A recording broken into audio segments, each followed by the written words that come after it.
तो फिलहाल हैं साथियों कैथल कोर्ट में, और कैथल कोर्ट में यहाँ पर कैलरम की आप देख सकते हो पंचायत पहुँची है एसपी साहब से मिलने के लिए। जो लड़का है विदेश गया हुआ था 3 महीने से और कुछ दिनों से उससे बातचीत बंद है, तो यहाँ पर पहुँचे उनके पिताजी हमारे साथ में। राम राम जी। जी राम राम। क्या नाम आपका? जी मेरा नाम शिव कुमार है, गांव कैलरम से हूँ। जो लड़का विदेश गया था कौन से देश गया हुआ है? जी साहिल लीबिया से गुम हुआ है और उसको मैंने पुर्तगाल के लिए भेजा था। अच्छा, कितने दिन पहले गया था? जी साहिल 26 मार्च को हरियाणा से निकल गए थे, वो पंजाब के लिए फ्लाइट के लिए निकले थे और उसके बाद वो 1 तारीख को लीबिया के अंदर भी उन्होंने एंट्री कर ली थी। लगातार बात हो रही थी उनसे? जी लगातार 8 जून तक बात होती रही। 8 जून के बाद 12:43 के मेरे पास वॉइस मैसेज आए, उसके पास आए, मेरे पास आए, लेकिन उसके बाद मेरी उनसे कोई भी बातचीत नहीं हो पा रही है। मतलब वॉइस मैसेज में बात हुई थी, फोन पे बात नहीं हुई जी थी? फोन पे बात हुई थी 8 तारीख को रात को 11 बजे और 12:43 पे उन्होंने वॉइस मैसेज छोड़ दिए थे कि हम आगे के नहीं निकल रहे हैं और 2-4 दिन बात ना हो तो टेंशन लेने की जरूरत नहीं है। तो अब कितने दिन हो गए उन बातों को? जी अब तो 8 के बाद कोई बात ही नहीं हो पाई है। 20-25 दिन करीबन उस बात को हो गए, लेकिन आज तक उनसे कोई संपर्क नहीं हो पा रहा है। तो स्टडी वीजा पे गए थे या फिर? जी उन्होंने टूरिस्ट वीज़ा कंफर्म करवाया था 2 कंट्री का तो मेरे से, लेकिन आगे का वीज़ा कंफर्म नहीं करा था और ना ही जाने की कोई ऐसी वैसी बात थी। आप पिताजी उनके? जी मैं उनके फादर हूँ। और कौन है घर में? जी घर में एक छोटा बेटा है और उनकी माता जी। कितने साल का है? जी साहिल 20 साल का हो गया। 20 साल का। तो आज यहाँ पर एसपी ऑफिस में आए हुए हैं? जी एसपी साहब से मिले थे हमारे मैम मलका से विधायक बलराज कुंडू जी, और काफ़ी हमारे छोटे गांव तीतरम से भी और मेरे बड़े गांव से बाड़ू से काफ़ी गांव के लोग आज एकत्रित हुए थे एसपी साहब से मिलने के लिए, क्योंकि इस मामले में कार्रवाई को ढिलाई जो नज़र आई, तो इस प्रकार से एसपी साहब से हमें मिलना पड़ा। लेकिन आज एसपी साहब ने आश्वासन दिया है कि जल्द ही इनको गिरफ्तार किया जाएगा और कार्रवाई बिल्कुल संतुष्ट आपको करवाया जाएगा। एसपी साहब से मिले तो इससे पहले प्रशासन से मिले थे आप? जी इससे पहले भी डीसी साहब से हम मिले थे और डीसी साहब ने कहा था कि जल्द ही मामले की कार्रवाई बिल्कुल शीघ्र करवाई जाएगी, चिंता करने की कोई ज़रूरत नहीं है। तो मतलब उसके बाद कोई कार्रवाई हुई है? जी उसके बाद देखो जहाँ तक की जानकारी निकल के तो कुछ सामने नहीं आई है, लेकिन हमें नहीं लगता कि कुछ हमारे को संतुष्ट इस मामले से करवाया गया हो कि जानकारी प्रगति पे हो। तो अभी मतलब एसपी साहब ने भी आश्वासन दिया है? जी एसपी साहब ने सही बोला है कि जल्द ही आज SHO साहब को भी बुलाया है और CI 1 को भी बुलाया है, तो मामले की कार्रवाई शीघ्र करवाई जाएगी। ऐसा यहाँ पर मैम से जो विधायक है बलराज कुंडू जी पहुंचे हैं, और कौन पहुंचे हैं साथ में? जी मैम, जी बिल्कुल मैम से विधायक बलराज कुंडू जी आए हैं, गुरनाम सिंह चढ़ूनी जी सिर्फ थोड़ी देर के लिए लेट हैं, और महावीर नर्ड किसान यूनियन प्रधान ये भी आए हुए हैं, और भी काफ़ी साथी आए हुए हैं, बड़सिकरी से भी आए हैं, कोई धनौरी से आया है। काफ़ी गाँव के लोग यहाँ पर आज एकत्रित हुए हैं, कम से कम हज़ारों की संख्या में आज साहिल के पक्ष में साहिल को इंसाफ दिलाने के लिए सभी साथी यहाँ पर इकट्ठे हुए हैं। तो आपको प्रशासन भी कि इंसाफ मिल पाएगा? जी बिल्कुल हमें प्रशासन पर विश्वास है कि प्रशासन हमारी मदद करेगा और प्रशासन पर विश्वास रखते हैं। क्या नाम बताऊँ? राम निवास है। तो देखो बड़का ने विदेश भेजने लग रहे लगातार, तो मतलब क्या कहना चाहोगे इस चीज़ पे? यार बड़का का पता भी नहीं चलता, कई बार ये मजबूरी हो रही है।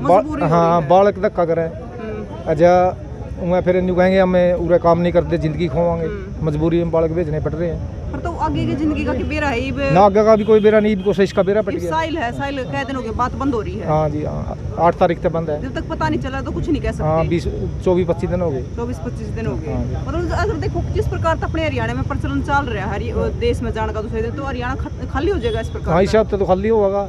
जो भी मड़ा सा +2 करे, अरे बच्चा कह दिया मैं तो विदेश जाऊँ, तो मतलब काम तो कहीं ना कहीं कोई PT कर रहा है, कोई IELTS कर रहा है, ले बस नहीं अपने 2 नंबर में जाओ। आप भी कैलरम से होता हो? हाँ कैलरम से। हाँ। तो फिर बलराज कुंडू तो बात कर लो एक बार।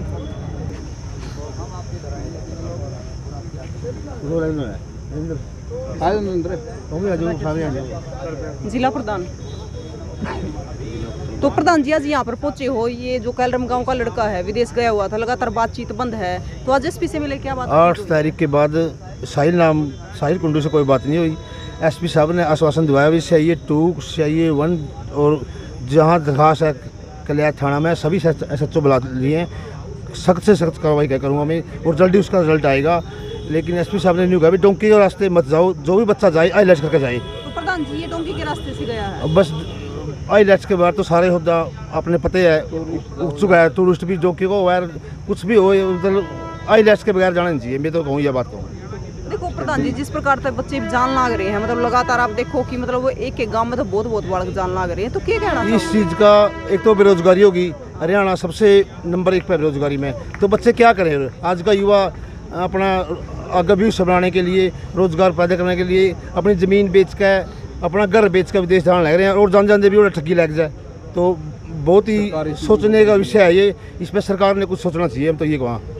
क्या कहना चाहोगे? ये जो बेरोज़गारी बढ़ रही है, जो डोंकी के माध्यम से ये बच्चे जा रहे हैं, बेरोज़गारी के कारण जा रहे हैं, जिसकी जिम्मेवार सीधे भारत सरकार है, उसकी नीतियां हैं, उसकी नीयत है। सरकार अगर सिस्टम में सुधार लाए, इस देश के अंदर रोज़गार की कमी नहीं है, रोज़गार बहुत है अगर सरकार पैदा करे, लेकिन पैदा करना नहीं चाहती, सरकार की नीति में फ़र्क है। तो इसलिए हम इसको जिम्मेवार, बेरोज़गारी की तो सरकार जिम्मेवार होती है, आपको पता है, इस चीज़ की जिम्मेवार भी सरकार ही है, जो आज हमारे बच्चे विदेशों में जा जाके गुम हो रहे हैं। देखो सर, जो वो संपन्न परिवार है उनके बच्चे भी जा रहे हैं और गरीबों के बच्चे संपन्न परिवारों के बच्चे स्टडी बेस पे जाते हैं, वो शिक्षा के लिए जाते हैं, वो दिहाड़ी मजदूरी के लिए नहीं जाते। डोंकी वाले जो बच्चे हैं वो दिहाड़ी मजदूरी के लिए जाते हैं, इसकी जिम्मेवार सरकार है, इसलिए वो सरकार की जिम्मेवारी बनती है तो उनके कोई सिस्टम में सुधार करे या उनको यहाँ पे रोजगार दे। मैं तो ये एक ही बात कहना चाहूँ, सबसे पहले जितने भी फेक एजेंट बना रहे हैं, सरकार उन पे कार्रवाई करे। दूसरे जो आईलेट्स सेंटर के नाम पे एजेंट बैठे हैं सेंटरों में, उनकी पूरी तरीके से जानकारी ले सरकार, उनमें फेक क्या है और सही क्या है। और जो गरीब बच्चे, एक कल्ला माँ बाप का एक ही लड़का है, उसको आप भेज देते हो, वो वाई दबे की डेथ भी हो गई थी पीछे, अब ये गुम है। इस सब गांव में एजेंट, जैसे LIC वाले एजेंट फैलते हैं, ऐसे आजकल हर गांव में 2 से 4 एजेंट हैं, तो इन पर पुलिस कार्रवाई नहीं कर रही। तो देखिए, जो कैलरम गांव का लड़का है साहिल, उससे करीबन 25 दिन से बातचीत बंद है घर वालों की, और जब तक पता नहीं चलता तो कुछ नहीं कह सकते कि लड़का किस हालत में है, कैसे है। तो आपको क्या कहना है? विदेश जाने पर आपने देखा होगा कि जगह जगह एजेंटों ने, मतलब एक अगर बात करें परचून की दुकान की तरह ऑफिस खोल दिए हैं, जहाँ भी देखो आप देखो कि विदेश जाने के लिए वीज़ा लगवाए, विदेश जाने के लिए वीज़ा लगवाए। तो इस प्रकार आप कितने सहमत हैं इन चीज़ों से, विदेश जाने में? कमेंट बॉक्स में ज़रूर बताएं। तस्वीरों को ज़्यादा से ज़्यादा शेयर करें।